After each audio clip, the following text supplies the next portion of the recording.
In a wooded parkland at the northwest corner of Canton, Ohio, off of Interstate 77, stands a memorial to America's most exciting sport, the Pro Football Hall of Fame.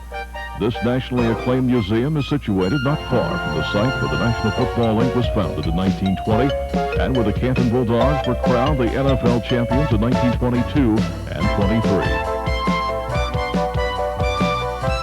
The Pro Football Hall of Fame is filled with dynamic and entertaining exhibitions that recapture every phase of pro football's almost 100-year-old history and at the same time pay homage to the great players, coaches, and contributors who have been accorded membership into the Hall.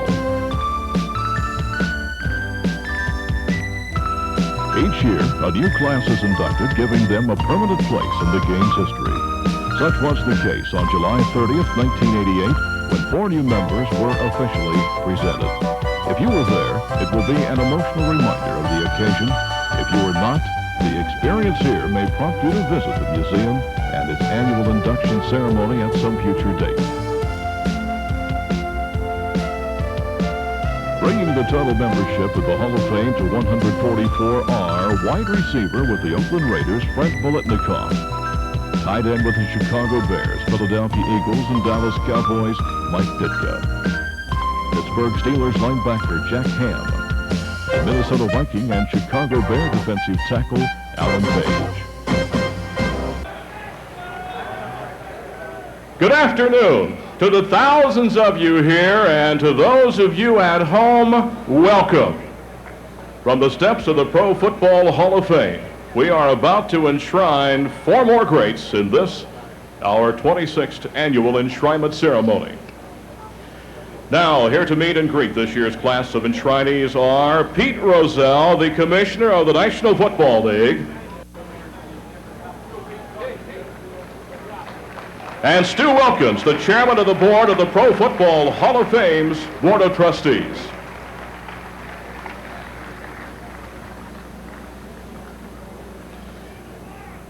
Now, to the 4 enshrinees for this year. I will introduce them in alphabetical order.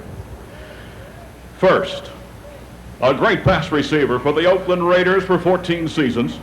He now ranks number 7 among the all-time leading pass receivers. He dominates the Raiders record book for catching passes. He was the MVP in Super Bowl 11. He may still have stickum on his hands, but I present to you the great Fred Bolitnikoff.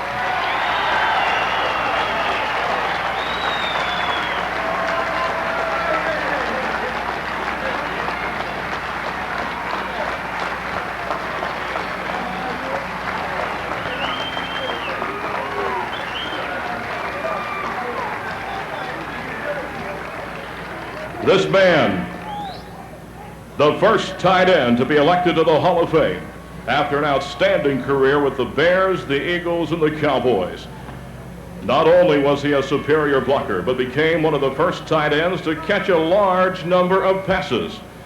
He was the NFL Rookie of the Year in 1961. He fought back from injuries late in his career. His pride and determination brought him back, and he helped lead Dallas to a win in Super Bowl 6. He's now the head coach of the Chicago Bears. Here is Mike Ditka.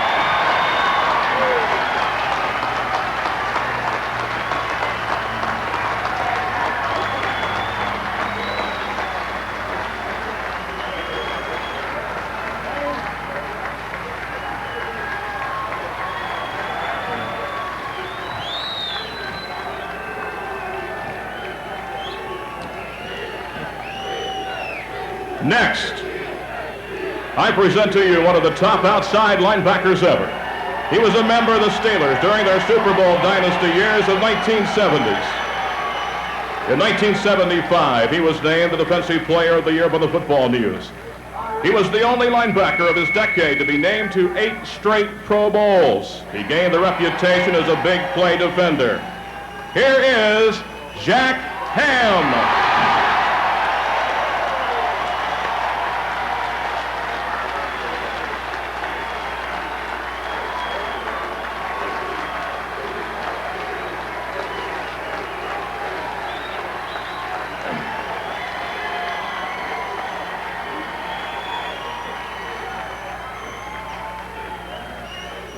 Our last enshrinee for this year, a man who excelled at defensive tackle at the NFL for 15 seasons, playing for the Vikings and the Bears. During his playing days for Minnesota, they won 4 of their 5 NFL NFC title games. He was the first defensive player to ever win the NFL Most Valuable Player Award. That was in 1971.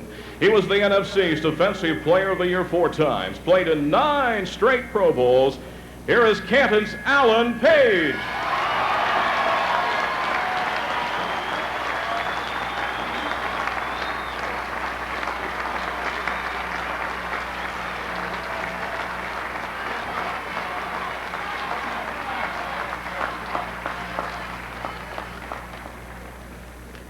Ladies and gentlemen, to honor this great country of ours, please join with John Hayward as he sings our nation's anthem. Oh, say, can you see by the dawn's early light what so proudly we hailed at the twilight's last gleaming, whose broad stripes and bright stars through the perilous fight o'er the ramparts we watched were so gallantly streaming, and the rocket's red glare, the bombs bursting in air, gave proof through the night that our flag was still there. Oh, say, does that star-spangled banner yet wave o'er the land of the free and the home of the brave?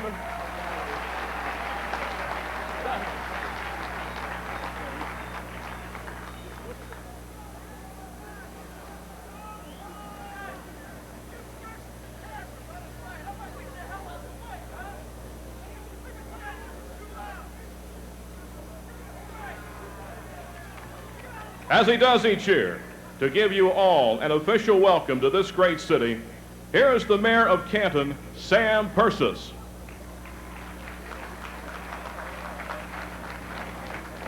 Good afternoon, ladies and gentlemen, and welcome to the moment and the place that makes this weekend such a special event. And for those of us who are from this area, it's interesting to note that these 4 great football players that are going to take their place in history were born within 125 miles of this site. And I know that, as I said last year, this is going to become an annual event for Pittsburgh Pep Rally.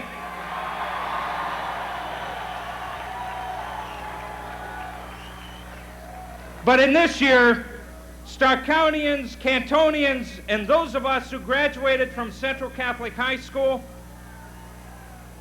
and were able to go to school with Alan Page stand prouder today for his place in this famous hall. Thank you very much.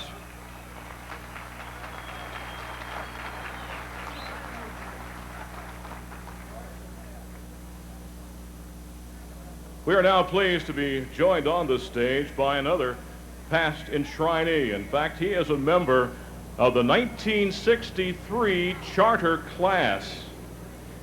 He was a star receiver with the Packers in the 30s and 40s. Welcome, Don Hudson.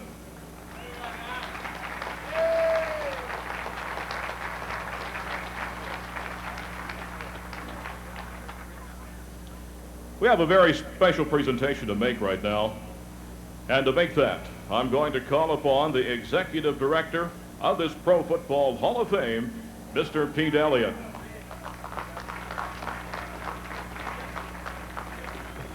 Thank you, Jim. The Pro Football Hall of Fame would like to say a special thanks at this time to Jim Muzzy. Jim has been the master of ceremonies of the enshrinement events starting 25 years ago with the very first one. In appreciation for what his contribution has been to the Hall of Fame and to the enshrinees wherever they may be, I would like to present this plaque as a permanent reminder of all those great enshrinements. Thank you, Jim, for everything.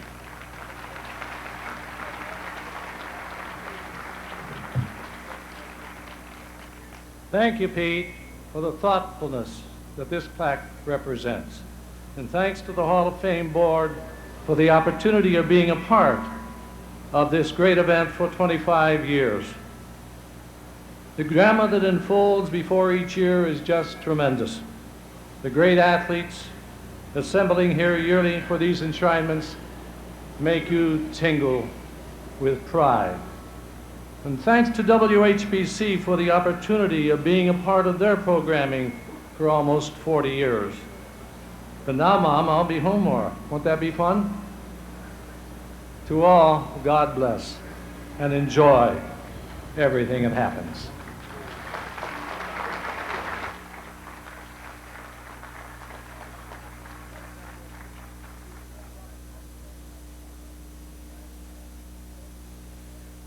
This man began his duties as a commissioner in 1960.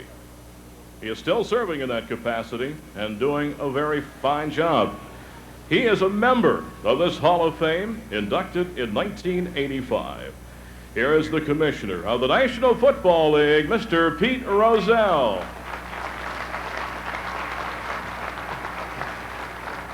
Thank you. Like many of you, I feel this weekend is a period for reflection. The silver anniversary of the Hall of Fame. Somehow it doesn't seem possible. A quarter of a century, 25 years. I remember in 1960 when a Hall of Fame was first being discussed by the NFL, and as far as I was concerned, there were two individuals from Canton that played a major part in Canton's selection over the other two nominees, Latrobe, Pennsylvania, and Detroit. One was Chuck Such, the very enthusiastic sports editor of the Canton Repository.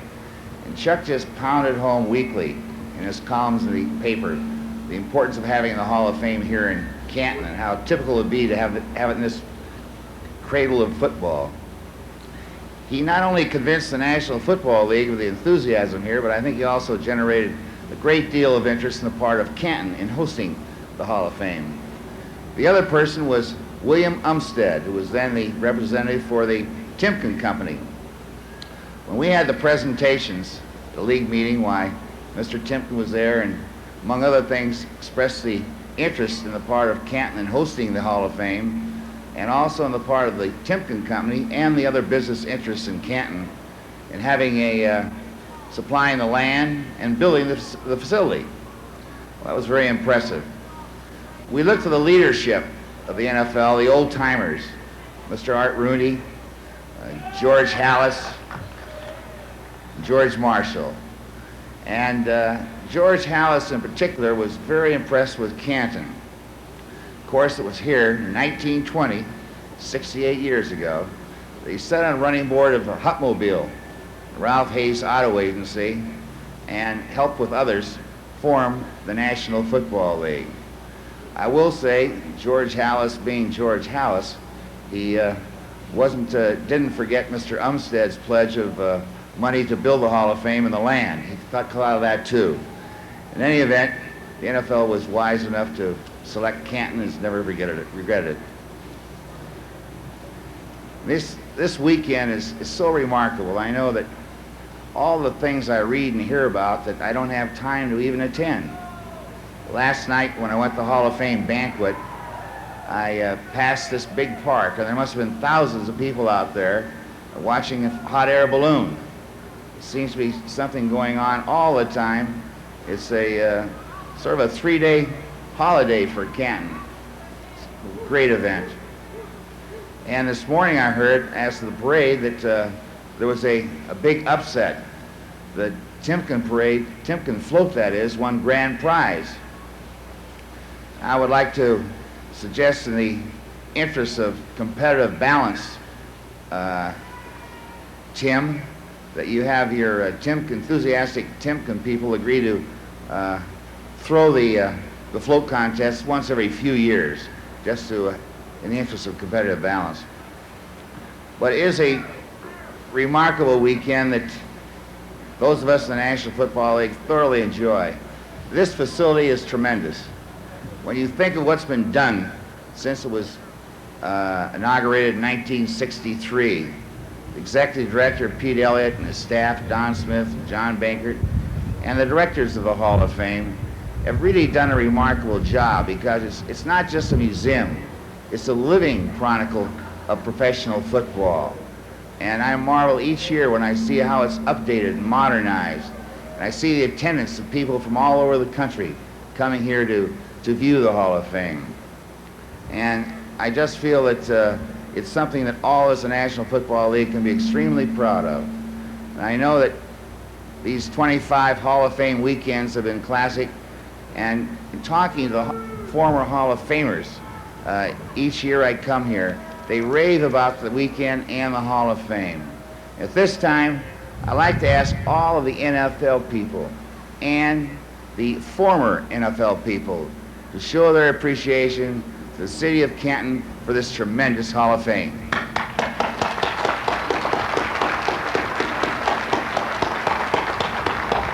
Thank you.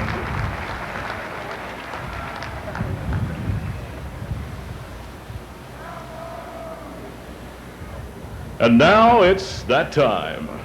Al Davis, the managing general partner of the Los Angeles Raiders, who brought Fred Biletnikoff into pro football in 1965, is here today to present Fred for Hall of Fame enshrinement. Al's presentation today will mark the 6th time that he has filled this important role. I give you Al Davis.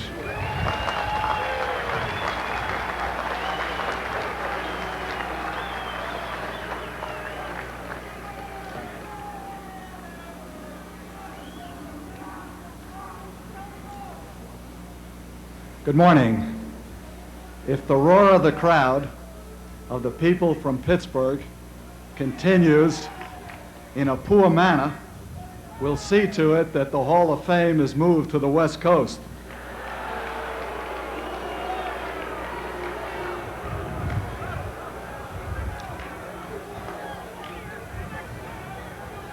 I'd like to say, and I know it's self-serving, but that for 3 memorable decades, that's the 60s, the 70s, and the 80s, the Oakland and now Los Angeles Raiders have had the greatest players, the greatest coaches, the greatest plays, and performed in the greatest games ever played in the annals of sports.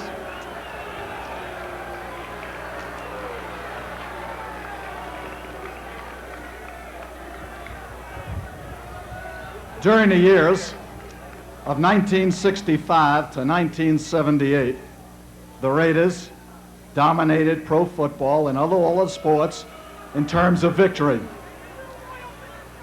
The will to win has been a dominating theme of the Raider organization, and while no player in the history of the organization has epitomized that will more than Fred Biletnikoff, I will remember him most because he hated to lose. Like the owner speaking to you, he was a sore loser.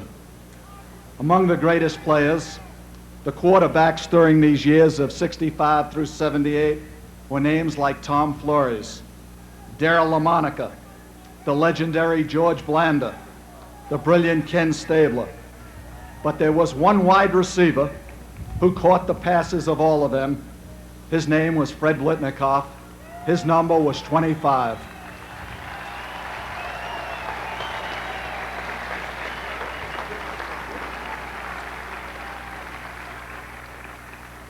The Raiders signed Fred Biletnikoff under the goalposts on January 2nd of 1965 at the Gator Bowl for the Oakland Raiders and the American Football League.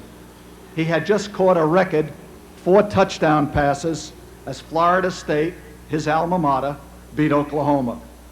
He had been a high school All-American from Erie, Pennsylvania, and he was the first consensus All-American in Florida State history. Fred Biletnikoff played 14 seasons for the Raiders, and in all those years, the Raiders never had a losing season. His 3 touchdown receptions in the 1968 playoff game against the Kansas City Chiefs is a mark never surpassed in NFL playoff history. His 10 seasons with 40 or more pass receptions per season in a row is an achievement equaled only by Hall of Fame player Raymond Berry. In Super Bowl 11, he was named the most valuable player when the Raiders fortunately defeated the Minnesota Vikings. When Fred finished his 14 years as a Raider in '78, he ranked first in the history of the National Football League in both receptions and reception yardage in the biggest games a professional athlete can play in, the postseason playoffs. Even today, his 10 touchdown catches in playoff games rank him second in NFL history. He did it against man-to-man, zone, combinations, and bump and run when few had ever seen this. He did it when the rule makers did not try to restrict the offense. I personally, and I've said this before, have had the good fortune to come here to this hall many times, to come here and walk through its exhibits, to pay tribute to this great class. Jack Ham brings back the vicious memories of vicious battles in the '70s with the Pittsburgh Steelers. Michael Ditka. I've never seen a college athlete play a greater college football game than I saw Mike Ditka play against Notre Dame when he was a junior in college.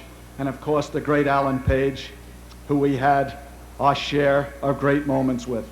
And to the class of 1978, and in whose glory we all share, and all the great alumni up here, there is a continuing realization when we come back to this hall that we all owe them a debt, and the Raiders, and I for one, will never forget that debt. My life has been years of glory and a few days of defeat. Today is a day of glory for me. My wife Carol, my son Mark, Virginia, the wife of the legendary coach John Madden, the brilliant Ken Stabile, the incomparable Cliff Branch, the indestructible Gene Upshaw, Tom Keating, Steve Sylvester, Pete Banaszak, they're all here today. And they're here because Fred Blitnikoff has a special place in the hearts of the Raiders, and especially his teammates, who wore the famed silver and black, because he wore those colors with pride, he wore them with poise, he wore them with class. He was a star among stars. I would be remiss if I did not mention the Oakland Coliseum, and the thunderous roar of that crowd in that Coliseum will live in our memories forever. Football, Raider football, has always been an emotional game, and Raider fans everywhere must get emotional when they remember Fred Blitnikoff. The loose sleeves flying on your back jersey with the famed silver number 25, your socks hanging down below those bony knees, the long blonde hair flowing below the back of your helmet, the stickum on your stockings, the black eyes, and those hands, those magnificent hands extended at the last second to pluck the football out of the sky. You know, Fred gave credibility to the credo that plain old-fashionedness was not passé. Thousands of young Americans were reminded that hard work, dedication, and devotion still reap the rewards of victory. Genius comes in many figurations. It comes in great size, in great strength, in great speed, and maybe once in every decade in great artistry. A man will walk softly into the Valley of Giants and he will make you wonder, where is the body? Where is the strength? Where is the speed? How is he going to play a Giants game? How is he going to compensate? And then you hope, and you watch, and you wait, and then a miracle will happen. You will discover that this man can play the game. He can beat you not with great skill physically, not with the great athletic skill, but with artifice, timing, and execution. And that was Fred Blitnikoff. When he had to catch a football, he went for it as if it were a dance in the heavens and the stars, that nobody was going to stop him from catching the football, and nobody could. Fred Blitnikoff, you were a great artist who for 14 glorious seasons used the football field as your canvas and your magnificent hands as palette and brush to paint unforgettable moments for all football fans everywhere and add to the greatness of the Raiders and the National Football League. You go to the Louvre, the Prado, and the Hermitage, and you will find the miracles of what man has wrought with his hands. And now it's Freddie's turn. From this day onward, the National Football League Hall of Fame will commemorate the miracles that Freddie wrought with his hands. Though we cannot preserve Fred's works on our walls, we can treasure the memory of his artistry in this one hall, the Great Hall of Fame. Fred Blitnikoff, a great student of the Raiders' famed pressure passing game, who always knew where the sideline was, who knew where the first down line was, and more importantly, always knew where the goal line was. He loved his team, he loved his organization, he loved the great game of football. It's my honor for enshrinement in the Hall of Fame to present to you the great Fred Blitnikoff. Thank you.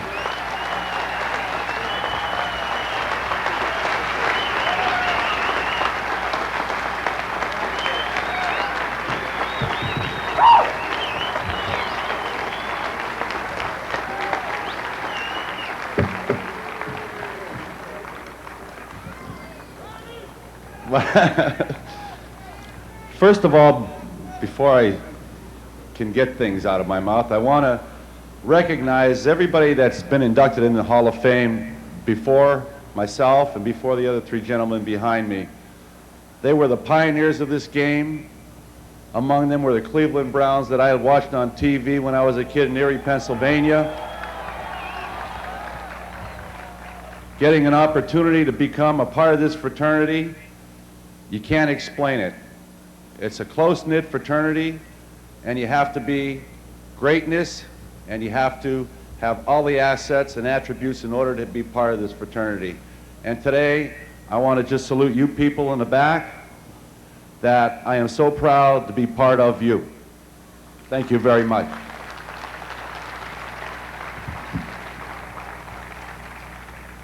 This moment today, the excitement within me to have my friends from Erie, Pennsylvania here, kids I went to high school with, and knowing that forever they're always behind me, and at times not even knowing how much they were behind me, and something like this, and their being here and finally finding out how much they were behind me all the time makes me feel so great. I love all of you. You've been kind to me, and I'll always have a place for you in my heart. Always, and thank you for having me in your heart.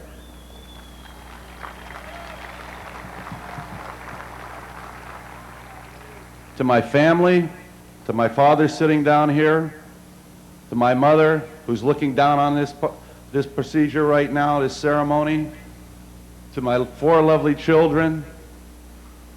They have tears and I don't yet. And my son Fred, who was part of a Super Bowl with me in Pasadena, California, when I received the Most Valuable Player. No father can ever be prouder to have their son part of something like that. My 3 daughters, I have one in the Air Force. I went with her to be inducted for 4 years. I never thought I could be so proud of somebody in my entire life to see them give themselves away for 4 years to our country. To my 2 little daughters, Tracy and Natasha. Tracy has been probably more football and dragging her around to the various coaching jobs I've had. And if there's a second son anybody could ever have, and a son that looks as cute as she is, I love you very much, and thank you for being a part of this, Trace. For Natasha, she still doesn't know what her daddy does, or did. She thought Canton, Ohio was all one word. Finally, last night, she asked me if I caught all those passes. I said yes. To Jennifer, all the years you endured, all the beatings you took, all the sacrifices you had to make. Thank you. One other thing that before I can get off this stage, I just want to say one more thing. I was proud to be a professional football player. And I'm still happy it's still in my veins. and everybody behind me are proud that they were professional football players. And I love the game, and I still love it, and I hope it continues to get better and better, so you people and the people that'll follow us coming before you can feel the excitement and the happiness and all the emotion you people give. Thank you very much.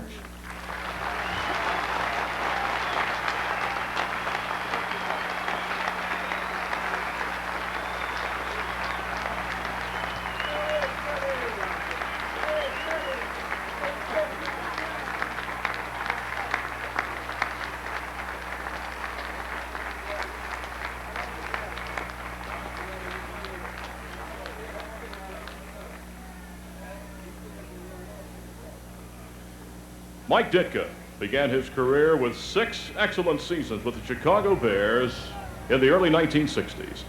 During 5 of those seasons, one of his best friends on the Bears was an outstanding pass-rushing dynamo defensive end, Ed Obratovich, who is here today to present Ditka for enshrinement.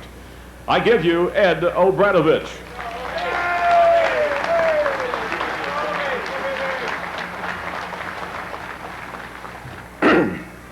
Thank you very much. Before I start, I would like to thank Al Davis for warming you up in the proper manner.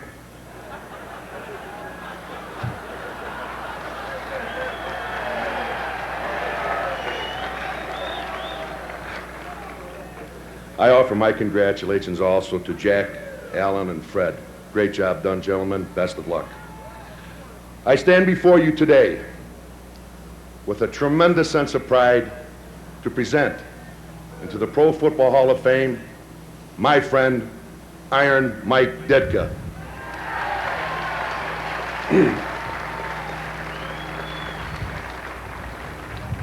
This great building that stands behind me was built on character, dedication, responsibility, and ability.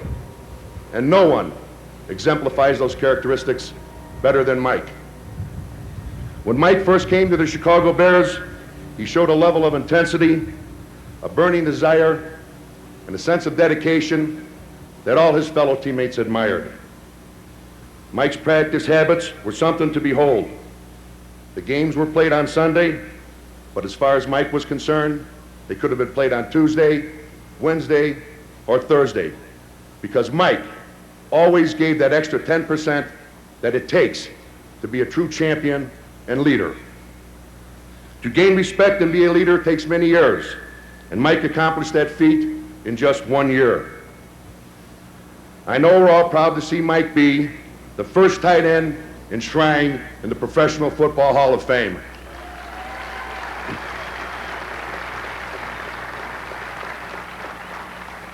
Of course, I taught him everything he knows. There are a couple examples of Mike's determination and ability that I would like to cite. In 1964, Mike caught 75 passes for the Chicago Bears, which in turn revolutionized the passing game in the NFL. Back then, a tight end was used mainly for blocking, but through Mike's excellence, a whole new look came to the offense through his, again, excellence as a pass receiver. Mike's size, 6'3", 235 pounds, was a force to be reckoned with. To exemplify Mike's character, in 1963, the Bears were playing the Pittsburgh Steelers. We were in a critical third down situation in the fourth quarter. Mike caught a pass from Bill Wade, and proceeded to run through and over 7 Steeler defenders.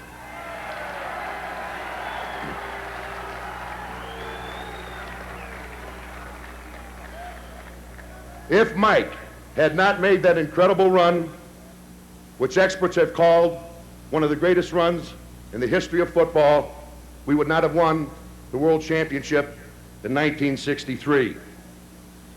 Through Mike's 12-year career, he was Rookie of the Year in 1961, made the All-Pro team 4 times, went to the Pro Bowl 4 times, and he was also our team captain. In closing, there was a gentleman by the name of George Halas, was the founding father of professional football. He said, when the history of professional football is finally written, Mike Ditka will go down as the greatest tight end that ever lived.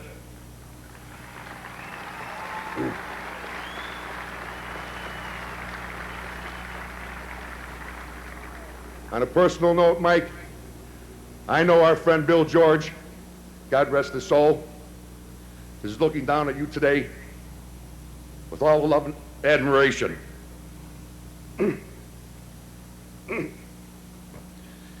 May I present to you for induction into the National Football League Hall of Fame, class of '88, Mike Ditka.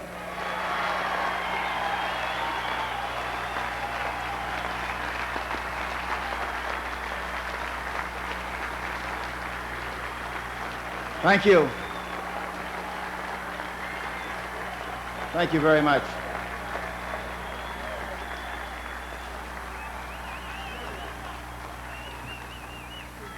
My good friend Ed Obradovich was very generous with his words. Ladies and gentlemen, I do stand beside you, or in front of you today, and with a great sense of pride, but a tremendous amount of humility.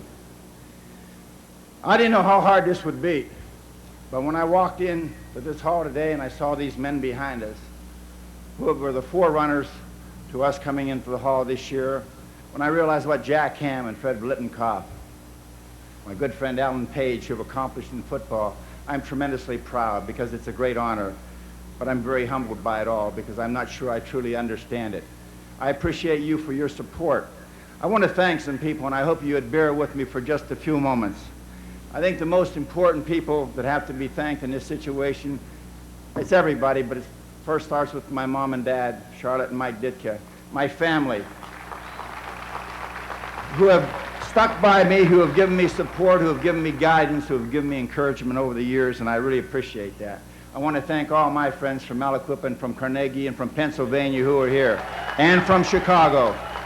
I appreciate it. I think the first thing, I probably made a mistake. I should have thanked God because I've been fortunate, gang. He made me sound of mind and body, and he's given me an opportunity to participate in the greatest game in the world for 27 years. And that's pretty significant when you stop and think about it. And without him, it wouldn't have happened in the first place. I want to thank my teammates because they put up with a lot of crap from me, but they supported me most of the time. And I want to thank my opposition. I don't think they ever understood me really, but they really played hard against me, and they really never asked any quarter and gave any quarter, and I think that's important.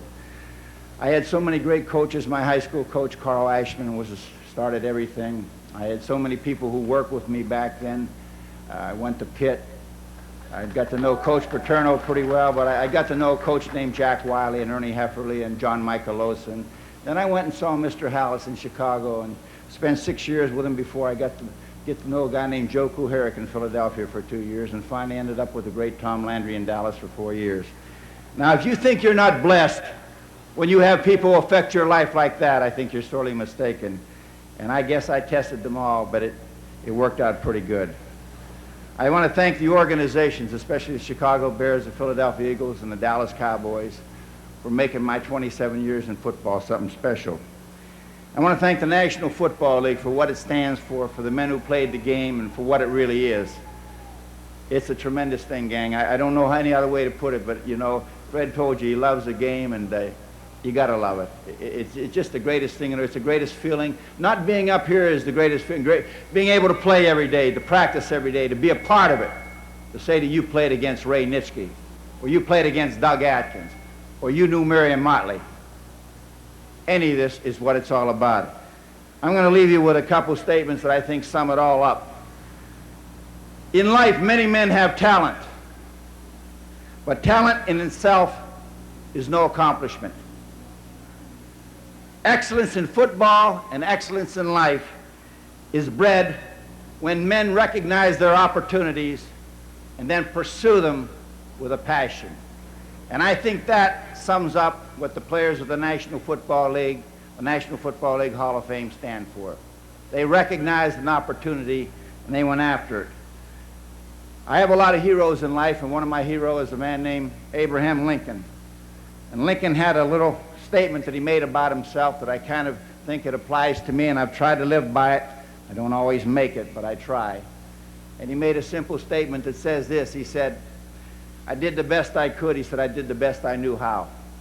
He said, I mean to keep on doing it that way right up to the very end. He said, if the end brings me out all right, he said, what's said against me will not matter. He said, but if the end brings me out all wrong, he said, 10 angels swearing I was right would make no difference. Again, thank you, and God bless you.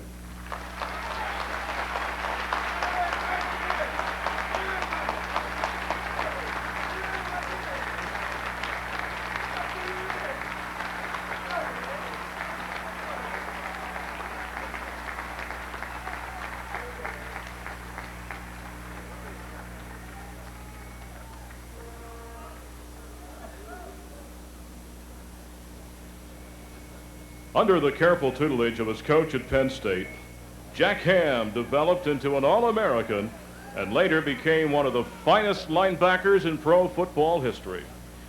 Here to present Jack for Hall of Fame enshrinement is that college coach who played such a vital role in his career. I present to you Joe Paterno.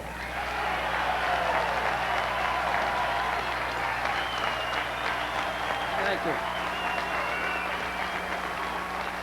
Thank you very much. Ladies and gentlemen, and all you distinguished people behind me, it's too hot, and you people are too nice for me to try to duplicate a speech made by my fellow Brooklynite, Al Davis, but my wife is from Latrobe. And, you know, they still think the Hall of Fame ought to be in Latrobe. But after spending 3 days with you folks, it's just no way it should be any place of where it is right here. I came out here not really knowing what was involved. I was just delighted that Jack gave me the honor of being with him in one of the great moments of his life, and to be with his mom and his family and his wife Joanne when he was so honored as he is being here today. And I just felt, gee, it's going to be great just to be part of that. But until I went to the luncheon yesterday, where just the people who are the enshrinees and the new people coming in and the people who are going to present them were allowed to go, and to get the feeling among these people of what they've accomplished and what it all means, it moved me so much. And then to go through that parade today. So I come to you very humbled. I was going to be a real smart aleck up here and kind of kid Ham about, you know, he didn't know how to play till I got a hold of him. He's a lousy athlete, couldn't run, and the whole bit. You know, and it's kind of funny for me, who's coached so long, to be here in front of Fred Bolitnikoff, whom I saw pictures of in high school, and I was such a great recruiter, I couldn't even get him to visit Penn State. Alan Page, I didn't know much about when he was in high school, but, you know, you get into Canton Catholic in those days, you know, it was cheer for old Notre Dame, so I didn't know much about Alan. Ditka, I used to think Ditka was a smart kid. He had a choice between Penn State and Pitt.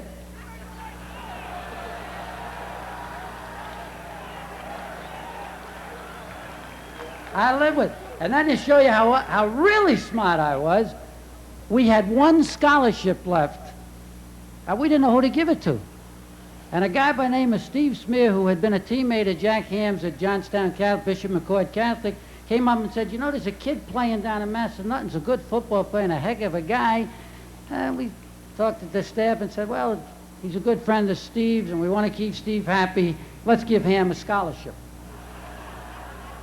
So I'm a brilliant coach, but you know how, if you could understand the guy I've coached 38 years, next year's going to be my 39th year coaching, to be able to come to this affair and to talk to Don Hudson and Paul Brown and my old college coach, Weeview Bank, and all these people are being inducted, have been inducted, and the 4 guys that you're inducting here today, it's a very moving moment for me, and bear with me, I just want to say a couple of things about Jack personally, as well as congratulate all the other people. He's a what? Jack was a professional. Even when he was in college, and I don't use the word professional as far as being paid for something. To me, the professional is the one who knows what he's doing all the time, and therefore he's consistent at a higher level than anybody else. I've been asked 100 times in the last couple of weeks, do you remember the greatest game Jack Ham ever played? I can't. Jack never played a bad game for us.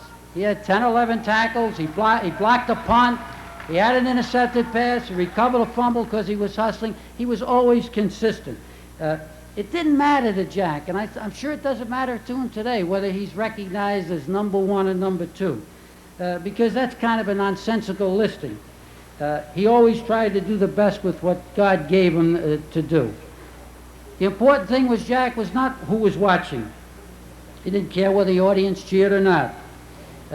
He didn't care whether they liked it or not, and I really appreciate Mike Ditka's statement from Abe Lincoln. It wasn't important to Jack as to what people thought.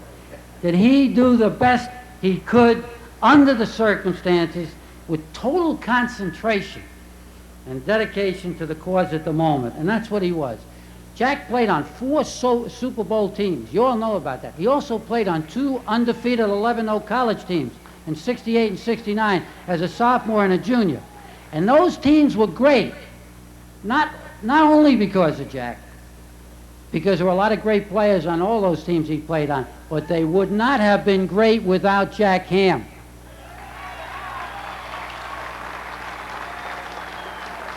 And not just because of his athletic ability, but because of the tone he set. His strong, poised character, his commitment, the professionalism I mentioned about the way he did things. He really gave a lot of unsure, unknowing kids a standard to practice, how to handle yourself, how to work under tremendous pressure. He was always in that huddle, calm, cool, no matter what the situation was. And he really was a leader in his own quiet way.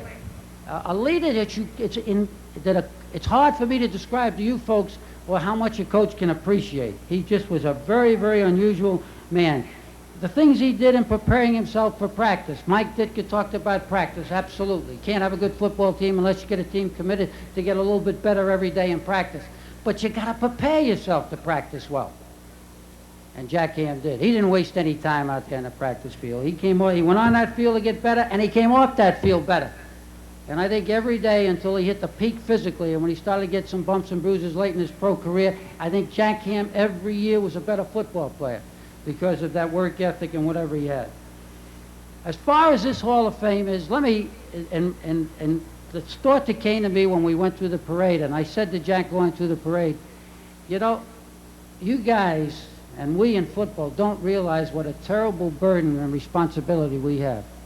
To see over 200,000 people come out there with the enthusiasm and loyalty that you have to this game, and what it means to you, what it does for the quality of your life is an awful responsibility for us. We have no more heroes anymore.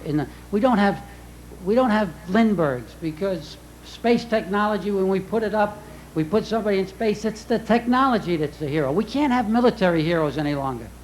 We don't even want to think about going to war. It's a devastating thought to think you're going to have somebody take you to war. So we don't have military heroes anymore. Our social heroes, the Martin Luther Kings and the Kennedys and the Saddats, right? The burden of trying to make the world better was so awesome that they were assassinated. So we really don't have the kind of people that have been the heroes. Our heroes come from our sports world. And that's what you have here today. You have legitimate heroes. And Jack Ham is a legitimate hero. There are people that get installed into the Hall of Fame, and the Hall of Fame, this Pro Hall of Fame, does them honor. But there are some unique people.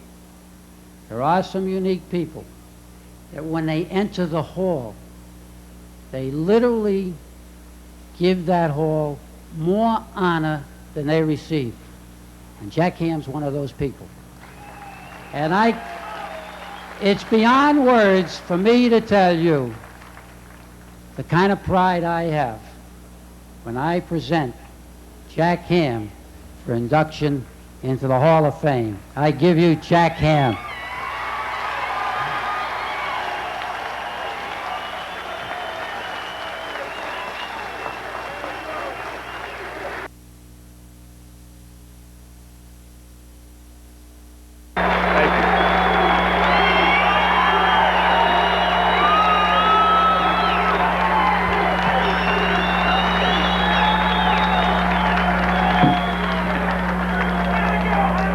Joe, thank you very much for those very kind words.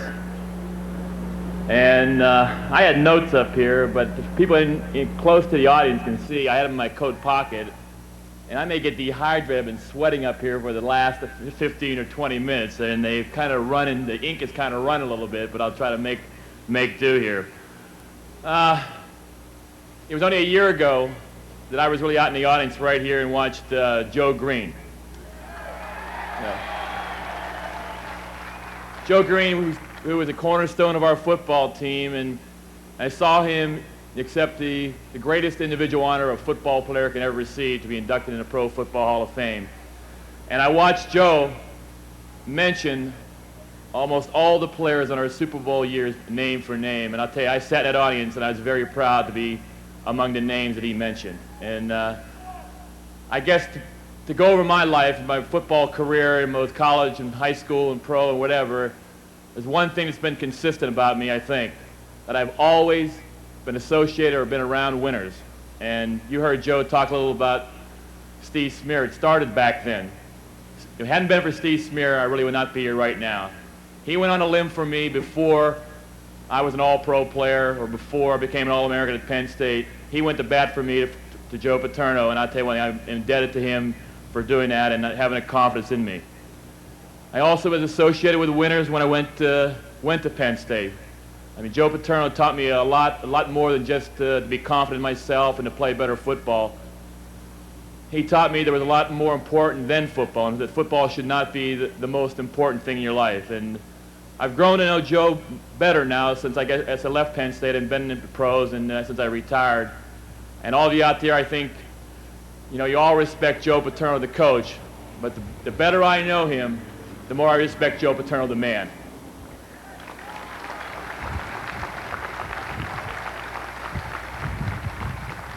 A couple points that I just want to make here. Again, of keeping consistent, I will be rather brief, I guess, but even when I went to Pittsburgh, when I was drafted in the second round, and Pittsburgh didn't have a very good football team the prior 2 years.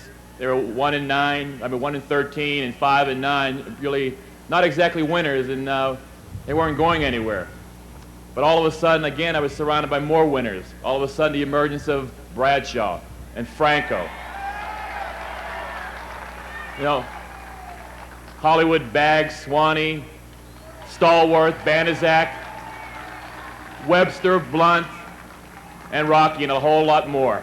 And you know, we won a lot of Super Bowls then, four Super Bowls in 6 years, and we had great players. But one point I'd like to make, nowhere would we have been able to win those games or win those championships if it wasn't for one man, and that's pure and simple Chuck Noll.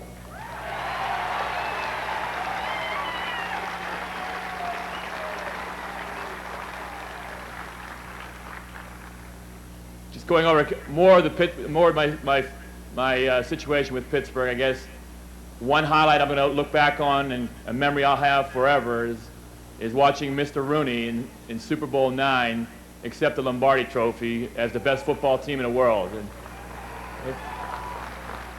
and also watching Dan Rooney and the rest of the organization realize after 42 years we'd become champions and we'd become winners, and that probably is the biggest highlight in the memory I'll always have.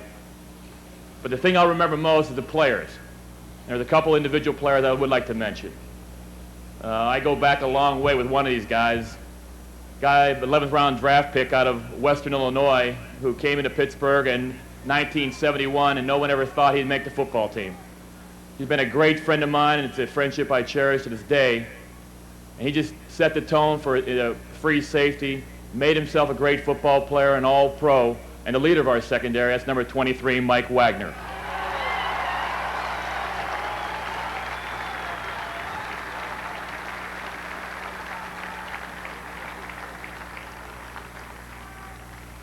A couple other players, and this is kind of ironic in the sense that I don't have a lot of trophies in my house that I display or even in my office, but I do have one picture in my home that I display, and display very proudly. It's a photo of a linebacker corps after a playoff victory against Baltimore, and the numbers are number 34, number 58, and number 59. one thing about number 34, Andy Russell. The person who probably influenced my game and made me the linebacker that I became was Andy Russell. He taught me more about football, more about the mental part of the game. It made me just a great player only because the mental part that he taught me for so many years. Andy was known as the thinking man's linebacker. And then there was number 58.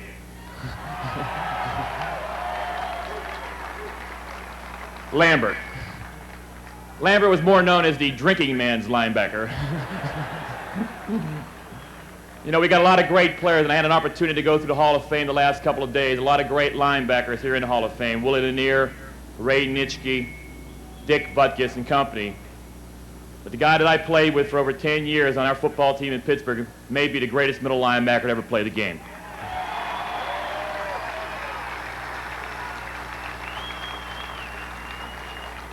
That man revolutionized the position of middle linebacker, and in 2 years, he'll be right here at this podium.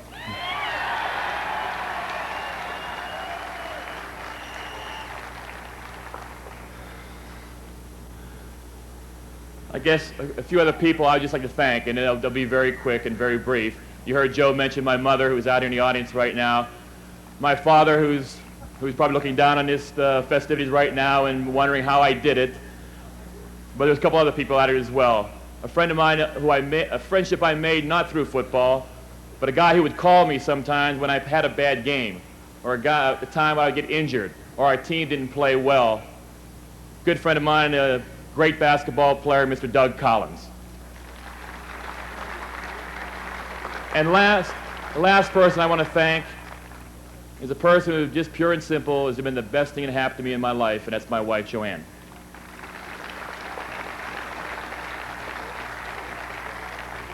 In closing, I'd just like to say that, you know, I don't get too nostalgic that often, but seeing this crowd out here and a lot of old friends from Johnstown, Woodville Heights, and all over the place, you know, I realize that the fans and my Dober Shuka fan club up here on the right, you people were a great part of why we were a championship team for so many years. Fans, the other visiting team hated to come into Pittsburgh and play. They knew that not only we have great players, but probably the greatest fans as well, and it was almost impossible for them to win. And in closing, all I'd like to say is, I hope all of you remember this road to Canton, because all of us will be traveling this road in future years. I guarantee you, it'll be an annual event to help honor some of my teammates who were part of the greatest football team in the history of the NFL. Thank you.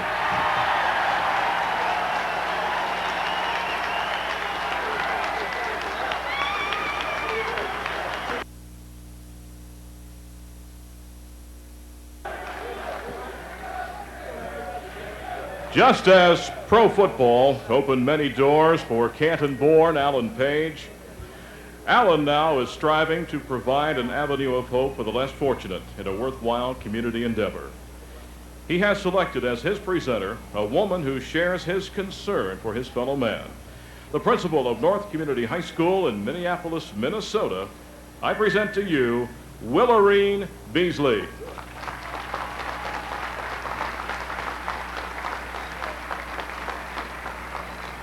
Thank you. I am extremely honored to present enshrinee Alan Cedric Page for the induction into the Hall of Fame. You know, it was asked in the Chicago Times, for which team does Beasley play? Or who is this Willarine Beasley? Well, I don't know if it will come as a shock to many of you or if you even know it, but I never really played with the Purple People Eaters or the Chicago Bears. I never even played in an NFL game. As a matter of fact, I don't think I even wore a jersey uniform. But while I have not played on Alan's team, I have come to know Alan as principal of North Community High School and have come to respect his outstanding achievements. Alan has served as a role model in North Community High School. But the more pertinent question ought to be, who is this Alan Page?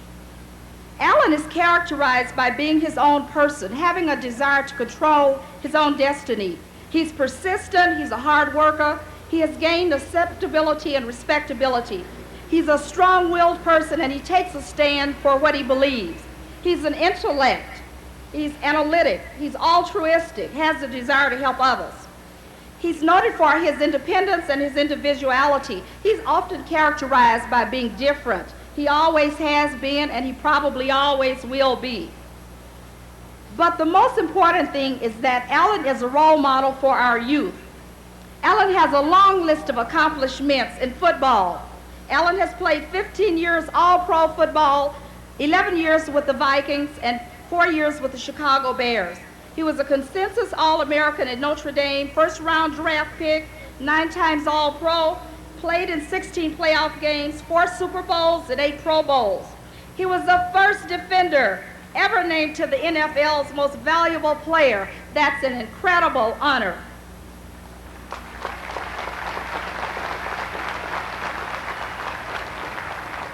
He was a 4-time NFC Defensive Player of the Year. He played in 236 games, and of those games, he never missed a single game, starting in all of his games except the first 3.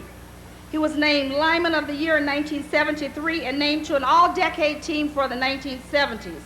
In his 15 years of professional football, he blocked 28 kicks and had 173 sacks. In 1976 alone, his career high was 21.5 sacks and 23 opponent fumble recoveries. Recognizing the transitory nature of athletic fame, Alan earned a law degree at the University of Minnesota.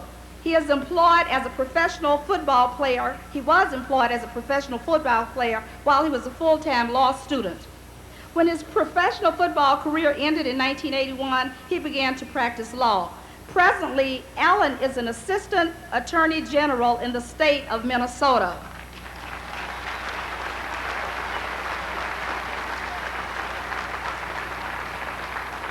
Alan is known as NFL's Marathon Man. He's believed to be the only NFL player to have completed a marathon. He's been a radio commentator. He was selected 1 out of 10 USJC Outstanding Young Men. And so his list of charity, community, and professional organizations is insurmountable. All of us who really know Alan Page know that he has strong philosophical views regarding education and sports. Alan believes that involvement in sports makes for a healthy body and mind. And he warns that sports is such a short-lived career that one must be prepared for a second career. Alan states that education and sports go together. And if we as parents and community leaders would make sure that this works, education and sports benefits all of us. Alan says that we must put things into proper perspectives. Sports must be used as an incentive for young people to get an education and not as a substitute. Alan warns, don't major in football.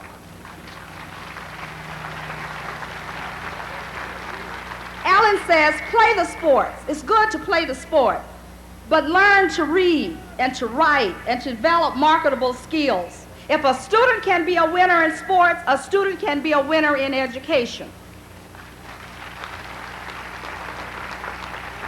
And so as we recognize Alan today, Alan stands tall in his accomplishment, bringing honor to others.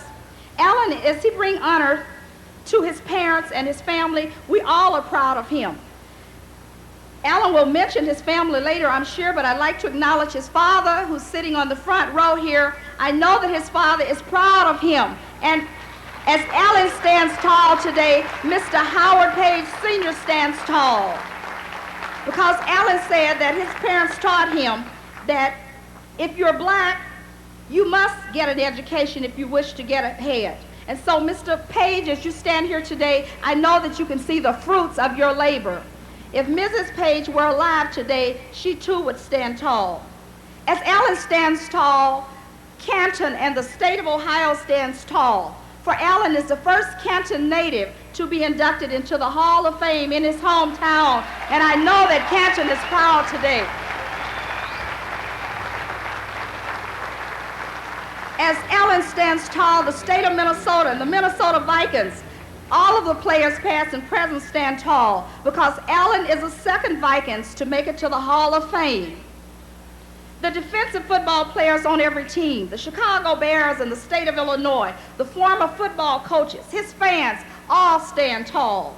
The University of Notre Dame, the University of Minnesota, Central Catholic High School, all stand tall with its alumnus who has reached national prominence.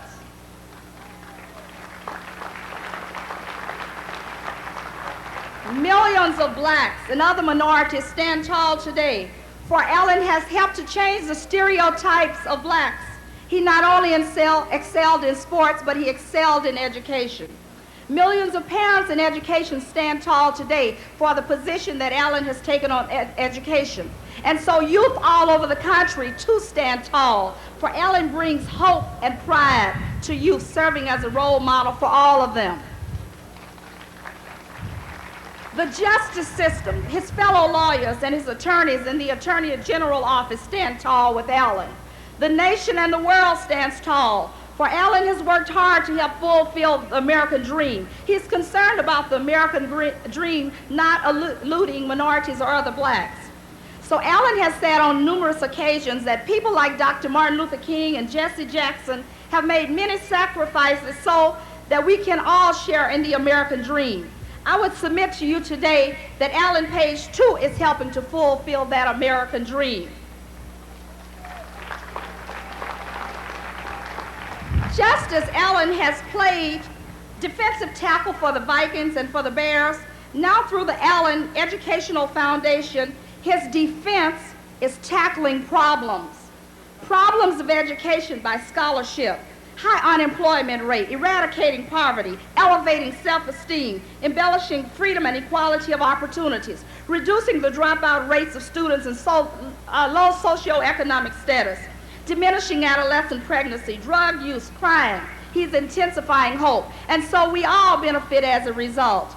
He not only reaches out to pull other youths along, but through his $100,000 scholarship program, he requires that other youth will pull other youth along. So you're going to have youth role modeling other youth. And finally, all of us who have come in contact with Allen today, all of you who are witnessing this enshrinement, you stand tall too for Allen. Allen sums it up best in a poem by Alfred Lord Tennyson, and I will just do an excerpt. I am a part of all that I have met. And so as we pause for the enshrinement on the front steps of the Hall of Fame today, Allen Page stands tall, not only in his 6 feet 4 inch stature, but as he writes his own page into history as a profound, prideful symbol of success. Won't you please welcome one of the greatest and the most gifted defensive player of all time, a man who has written his own page in history, enshrining Allen Cedric Page.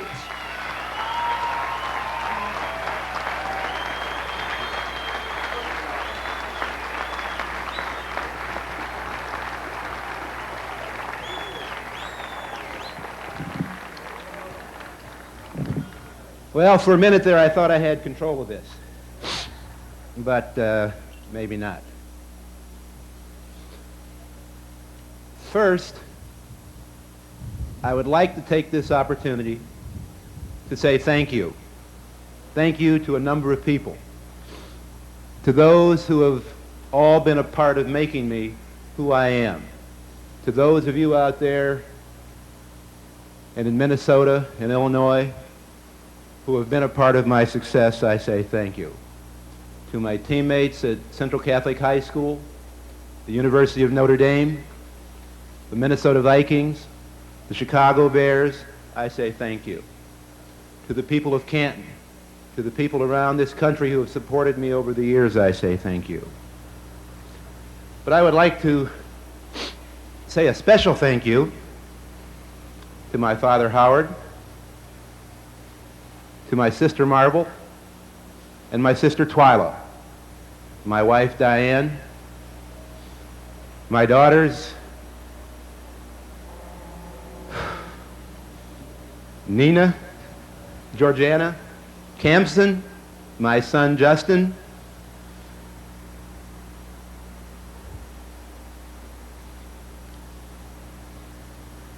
and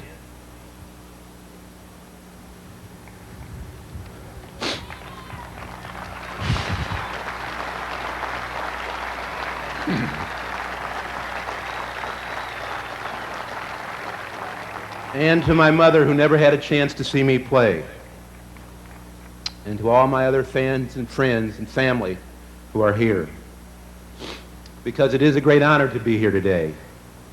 Football is very good to me, and my good fortune has continued in my chosen career as a lawyer. But in that world where I now work, professional accomplishment is measured on a far different scale.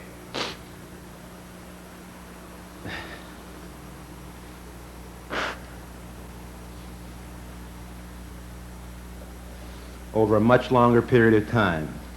So I find it a bit strange to be here again, the object of all this attention for what I have accomplished many years ago in a narrow field of endeavor called football. As my football career ended, many of my contemporaries were already beginning to make their impact felt in society. And they continue, healing the sick, creating jobs, defending the people in trouble, and seeking peace among nations. Very few of them will ever receive the lavish tribute that someone like me has received here today for playing a game called football. It's hard to say what today's inductees will mean to the future generations, but I know for now we are still looked upon as role models. And as role models, we have an obligation. And I think we have an obligation, I think, to relate to the deeds of the past, to the needs of the future, and not just to relate to the deeds of the past. It's certainly okay to enjoy the glory and the truths of bygone days. But I think all the men you see here today reached the Hall of Fame because they couldn't be satisfied with their past performances. So, as I try to give meaning to this occasion for myself, I want to focus on what I can do for the future. On this occasion, I ask myself, what contribution can I still make that would truly be worthy of the outpouring of warmth and good feelings as I have received here today? And the answer for me is clear: to help give other children the chance to achieve their dreams. I don't know when children stop dreaming, but I do know when hope starts leaking away, because I've seen it happen. Over the past 10 years, I spent a lot of time speaking with school kids of all ages. And I've seen the cloud of resignation move across their faces, move across their eyes as they travel through school without making progress. They know they are slipping through the net into the huge underclass that our society seems willing to tolerate. At first, the kids try to conceal their fear with defiance. Then, for far too many, defiance turns to disregard for society's rules. It's then that we have lost them, and maybe forever. But this loss is not always as apparent as the kid who has dropped out of school for the life on the street. I've seen lost men in the National Football League. When I played for the Minnesota Vikings, there was an occasion where we had a new defensive line coach, and he wanted us to read the playbook to learn it. And probably wasn't a bad idea if you could read. There were 9 of us in the group. 4 of us read pretty well, or 3 of us read pretty well. 2 did so-so, did okay, got through it. The other 4 had a very difficult time and struggled. And it was painful for them, but it was painful for all of us. And we shared their pain. These same young men were once the heroes of their schools, showered with recognition and praise for their athletic performance, and allowed to slide in the classroom. And for their time in the NFL, at least, they were the lucky ones, because they had already beaten the long odds of 18,000 to 1 to make it that far. But without reading skills, what were their chances of finding employment once their playing days were over? We are doing no favor to the young men of Los Angeles, Miami, Chicago, and LA if we let them believe that a game shall set them free. At the very best, athletic achievement might open a door that discrimination once held shut. But the door slammed quickly on the unprepared and the undereducated. We are at a point in our history where black teenagers constitute the most unemployed and undervalued people in our society. And instead of making a real investment in education that could pay itself back many times, our society has chosen to pay the price 3 times. Once, when we let the kids through the educational system. Twice, when they drop out to a street life of poverty, dependence, and maybe even crime. And a 3rd time, when we warehouse those who have crossed over the line and gotten caught. The cost of this neglect is immense in dollars and in abuse of the human spirit. We must educate our children. We don't have a choice.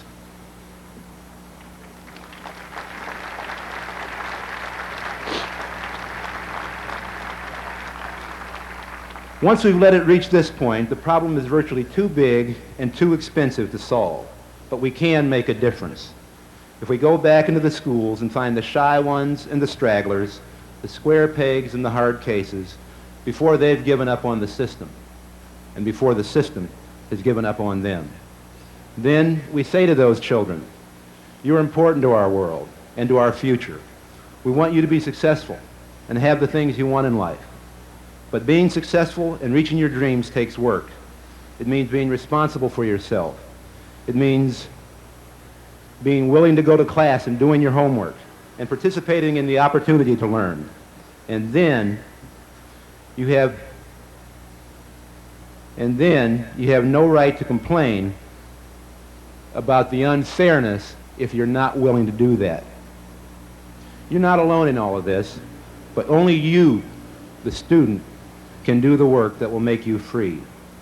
If you wait until college or even until high school to get serious about an education, you may be too late. It's hard to go back as an adult to learn what you missed in the 3rd grade. It's important to dream, but it's through learning and work that dreams become reality. We must, as I said, educate our children. But we can't preach responsibility to our children if we don't accept it for ourselves. We as parents, especially in the black community, must accept that we bear responsibility for our children. We must work with them, not just by developing their hook shots and their throwing arms, but by developing their reading and their thinking abilities.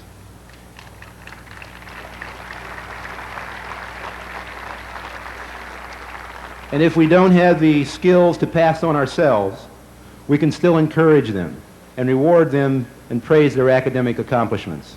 We can educate our children.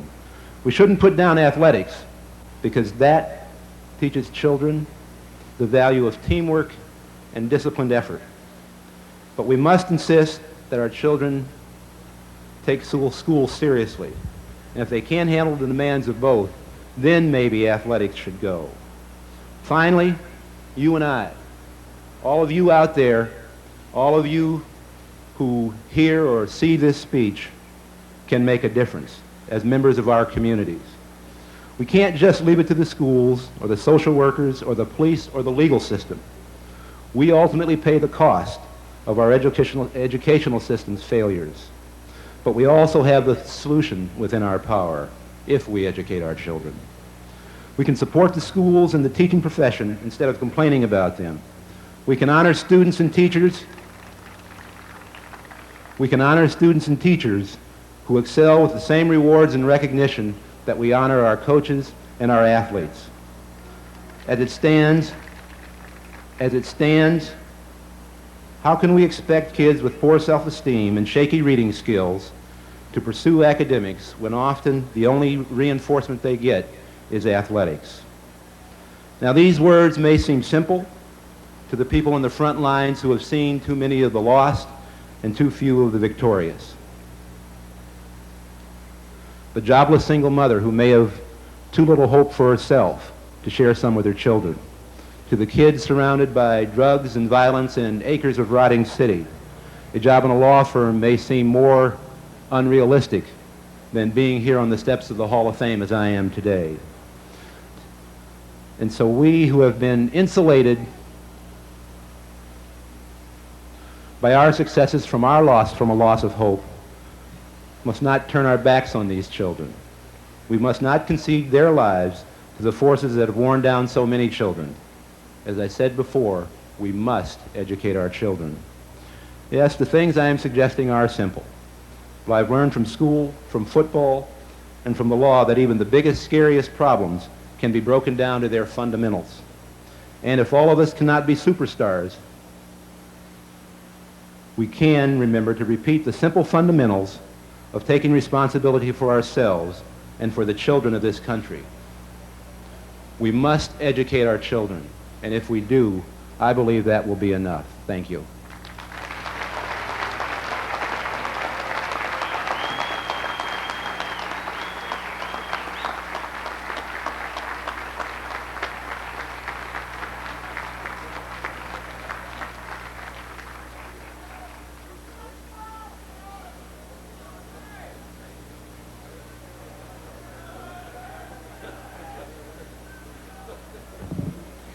Going to ask the audience to remain where you are just for a couple of minutes as we introduce the immediate families of these enshrinees and presenters.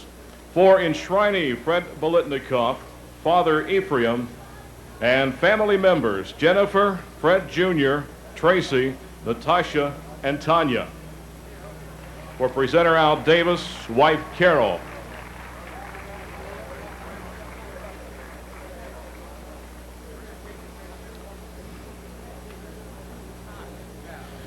For enshrinee Mike Ditka, mother Charlotte, father Mike, wife Diana, and sons Mike, Mark, and Matt, and daughter Megan. For presenter Ed Obranovich, wife Nancy.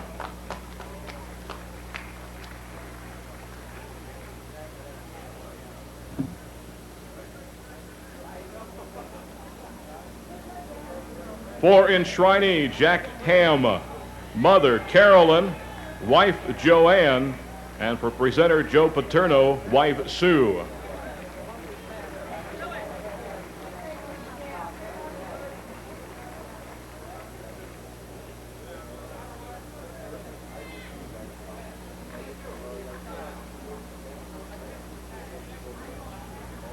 For enshrinee Alan Page, father Howard, wife Diane, son Justin, daughters Nina, Georgiana, and Campson.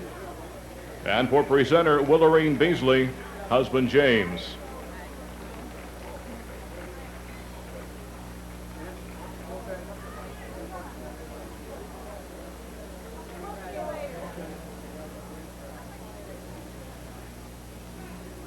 And now again, to honor this great country of ours, here is Sissy Schaefer to sing God Bless America.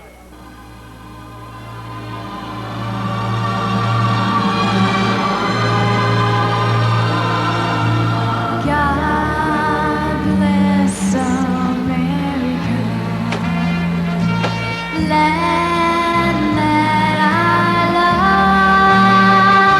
Stand beside her and guide her through the night with the light from above, from the mountains to the prairies, to the oceans wide with mine.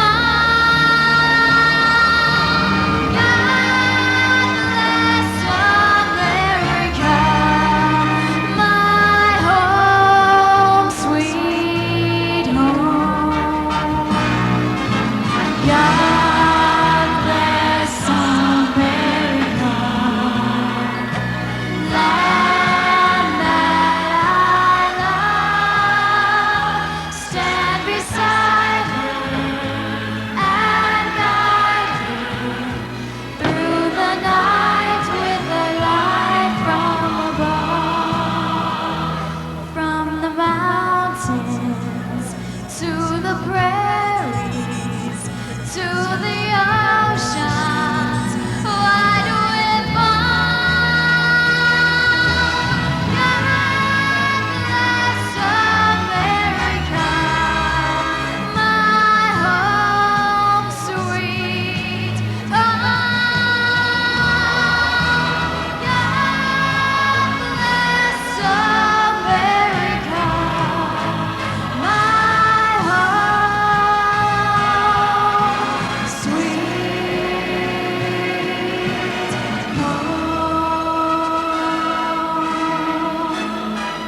That is Sissy Schaefer. That concludes this year's Hall of Fame enshrinement ceremonies. Thanks for attending. Thanks for listening. If you're gone to the game, have a good time. Good afternoon.